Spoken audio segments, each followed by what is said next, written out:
Meze gute bantu banje turacyari kuri Kabera series. So noneho umusore n'umuntu bita nde wallahi ni kurabo ya dance Rwanda n'u Burundi. Guys umusore n'umuntu bita Bface ari kumwe n'umukobwa wacu bamwita Alyn Sano. Ni imiti wallahi mbega indirimbo irimo iratwika bya danje.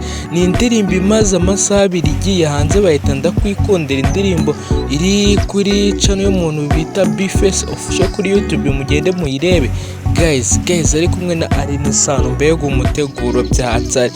Bface yari amaze iminsi nta ndirimbo itwika cyane yema araduhereza, none yikoje mu Rwanda zana umuntu bita Alyn Sano. Alyn Sano nawe yari amaze iminsi asohoye indirimbo bita Radio. Guys indirimbo cyane yema iratwika muri Kigali ndetse no hanze yayo.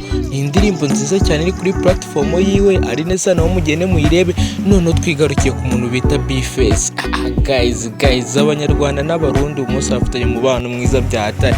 Mbega indirimbo nziza ifite amashusho meza, ifite audio nziza cyane. Mujye kuri platform y'umuntu bita Bface official muyirebe ino ndirimbo. Guys irimo iratwika byahatari. Ni indirimbo nziza cyane imira kora umuti. Noneho mureke tubumvisha agace kayo gato k'ino ndirimbo murete mwemera. Guys ngere cyo vuga turi kumwe birandenga.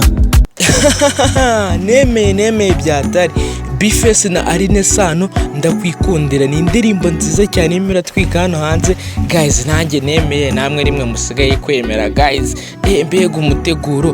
Mwakoze kureba ino video ni kuri Kabera series. Ikintu wakunze ugishyiremo comment, like, share, bya byose birakene. Kandi guys ikindi kintu itibagirwa, remember to subscribe kandi sub turemere buri kantu kose kari update, challenge za mbere, lyrics za mbere, akantu kose kari trend zaje kanyura kuri Kabera series. Kandi guys mukomeza gusharinga video zacu, noneho mujye kuri platform zacu murebe n'izindi video twakoze. Ni imiti byahatari.